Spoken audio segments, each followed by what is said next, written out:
Imagine you've just spent $120 million on a movie based on some anime nobody watched, and you need to really sell this. And then you go, nah, screw it, and drop it right against freaking Iron Man. And somehow, that's not even the dumbest flop here. Let's talk about some epic box office bombs killed by their release date. So in 2003, Fox spent $150 million on a movie about a sailing ship. That was more than Spider-Man cost the year before. They had Russell Crowe right after Gladiator when he was the biggest star in the world. And the movie was based on a series of 20 novels about a British Navy captain, so the idea was simple. If this one works, we've got 20 of these, a whole franchise. Now, Fox knew Disney had its own ship movie coming that summer, Pirates of the Caribbean, July 9th. So Fox said, fine, we go June 6th. We get there first, we're the ship movie of the year, and Disney's the one playing catch-up. Except the movie had 730 effects shots, and they couldn't finish them in time. So the June date died, and the movie moved to November 14th. The whole reason that date existed was to come out before Pirates of the Caribbean. Now they were coming out 4 months after Pirates of the Caribbean, and Pirates was the biggest thing of the summer, $300 million in America alone. People already had their cannons and their rigging, and their version came with Johnny Depp doing a funny voice. So now Fox was showing up in November going, hey everybody, we made the serious one. What November actually meant was the start of the family holiday season. Master and Commander opened to $25 million, and it couldn't even win its own weekend because Elf was playing. A Will Ferrell Christmas comedy already in its second week, and Elf made more money. The movie ended up with $94 million in America, $211 worldwide. So there was never a sequel. And after this and Troy both lost money in the same stretch, Hollywood just quit making $100 million historical epics altogether. Warner Brothers had an indie label called Warner Independent, and they made a movie about Truman Capote called Infamous. And then they found out there was another Capote movie being made at the same time. That one was just called Capote, it had Philip Seymour Hoffman in the lead, and it had started shooting a few months earlier. So Warner decided the smart move here was to get out of the way. They'd hold Infamous back a full year so the two films wouldn't step on each other. So while they waited, Capote came out in fall 2005 with no competition and just ran the table. It made $28 million domestic on a $7 million budget, took 5 Oscar nominations, and in March 2006, Hoffman won Best Actor for playing Truman Capote. So that was that.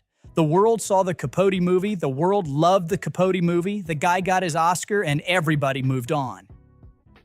And then Infamous comes out 7 months after the Oscar, and the date they pick is October 13th, 2006, which is the second weekend of The Departed, the adult movie of that entire year, doing $19 million that same weekend.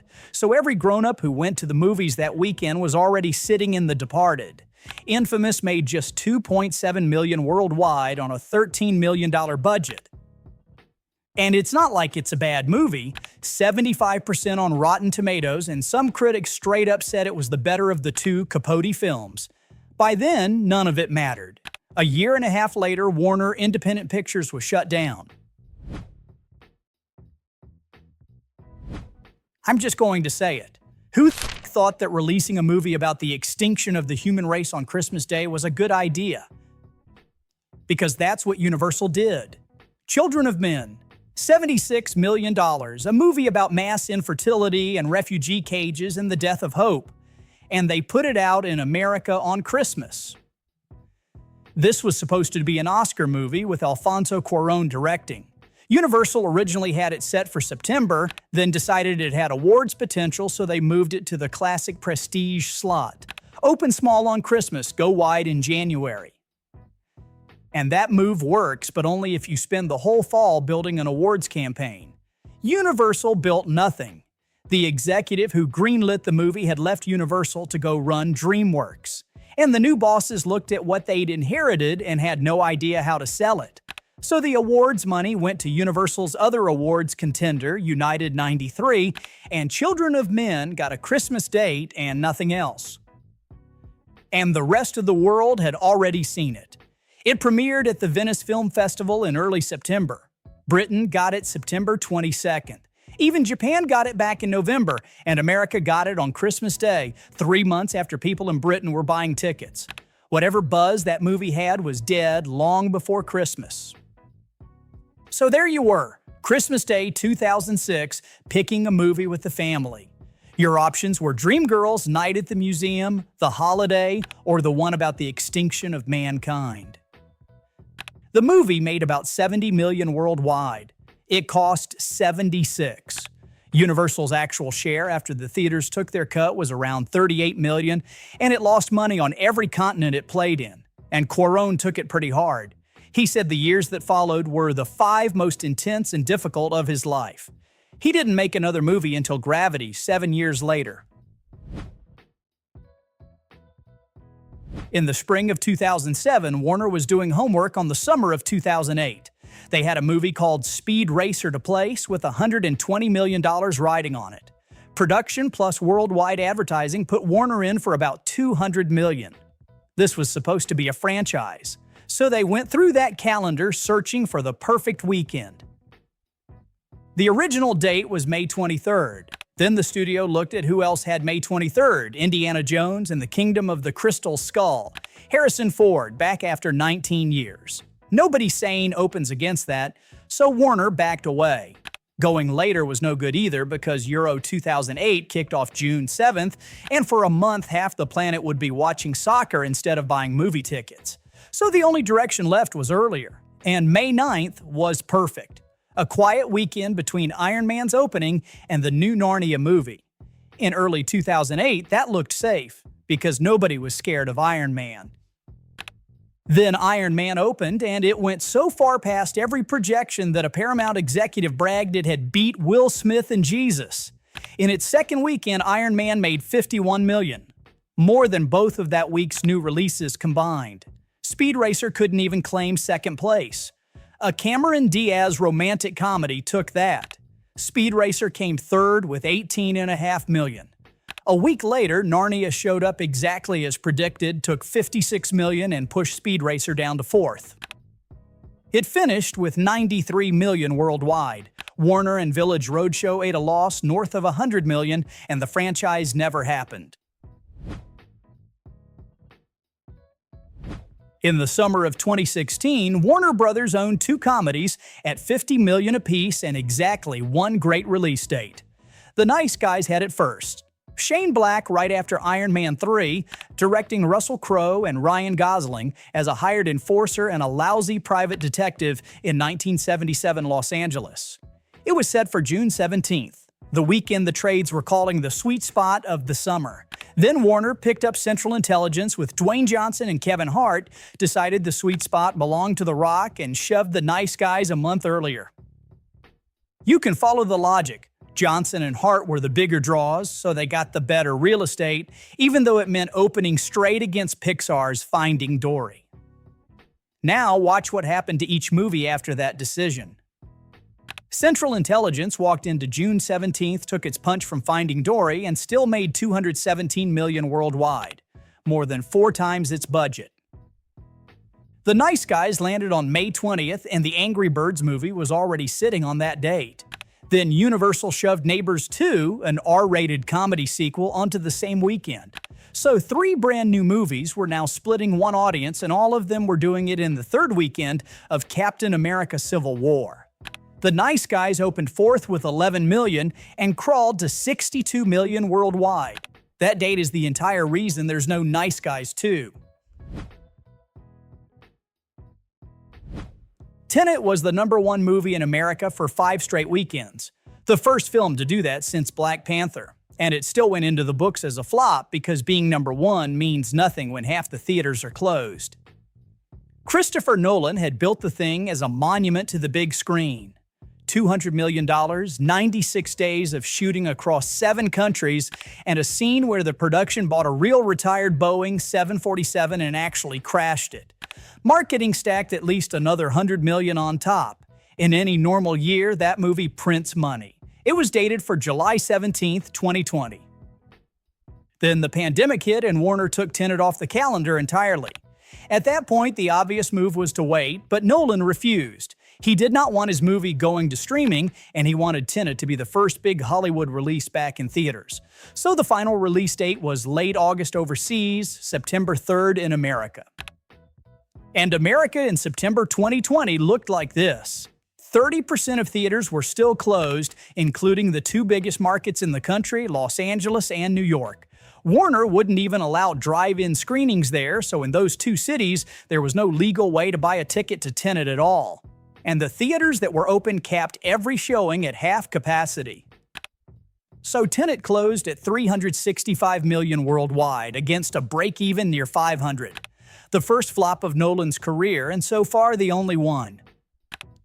In November 2020, Nolan warned that the studios were drawing the wrong conclusions from Tenet, that instead of looking at where the release had worked, they'd use it as an excuse to give up on theaters. And he was right. Just 1 month later, Warner announced its entire 2021 lineup would premiere on HBO Max the same day it hit cinemas. Nolan had made every one of his movies with Warner since 2002. After that announcement, he was gone. In 2015, director Josh Boone sold Fox on a pretty great idea, an X-Men movie that was secretly a horror movie. The timing looked perfect. The Stephen King movie had just made $700 million, and Logan and Deadpool had shown that R-rated experiments inside the X-Men brand could pay off. Boone was planning a whole trilogy. They shot the first one in 2017, kept the budget at $80 million, and dated it for April 2018. And from the moment filming wrapped, the New Mutants stopped being a movie and became a scheduling tool.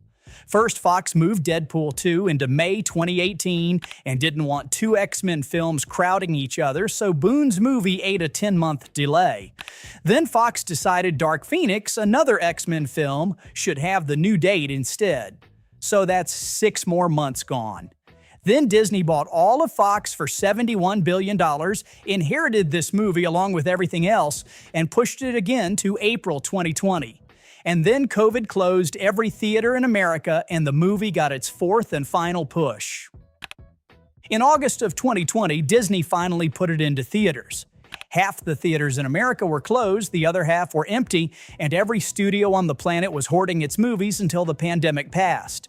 And into that dead zone, Disney sent an $80 million superhero film.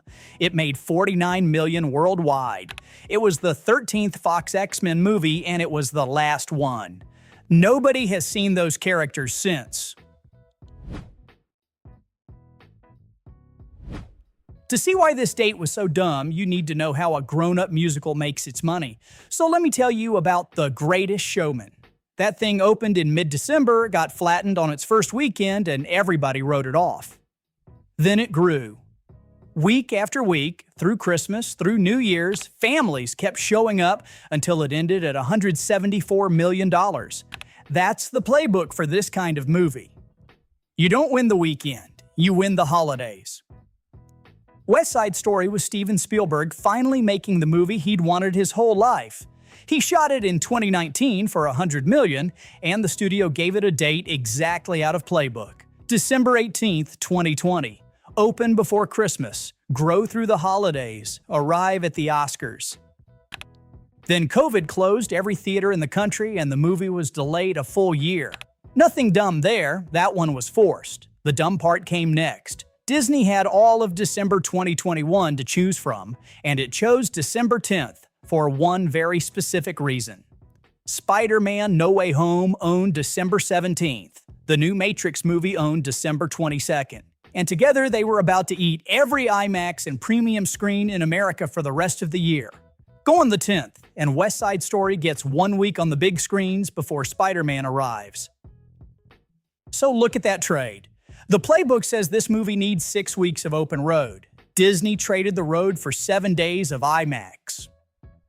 So December 10th came and the reviews were as good as reviews get. 94% on Rotten Tomatoes and some critics calling it better than the original. The opening was $10.5 million against a projected $13. 7 days later, Spider-Man opened to $253 million, the third biggest debut in history, and the premium screens were gone. West Side Story dropped to $3 million. It finished at 76 worldwide with the break-even around 300. which makes it a $224 million hole, the worst loss of Spielberg's entire career. In February 2023, Disney had a problem, and the problem was not Haunted Mansion. The problem was the Marvels, which needed to bail out of its July 28th date and retreat to November, leaving a hole in Disney's summer.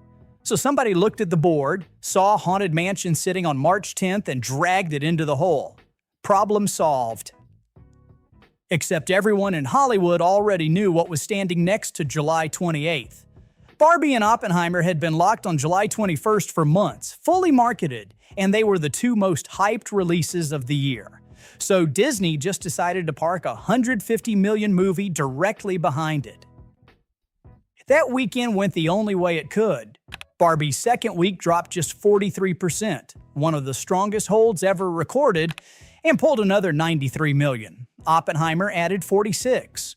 Haunted Mansion opened third at $24 million worldwide, the worst opening of any Disney movie that year, below Elemental and even below Indiana Jones and the Dial of Destiny. It finished at $117 million worldwide against $150 in production and roughly that again in marketing. Break-even was around $300 million.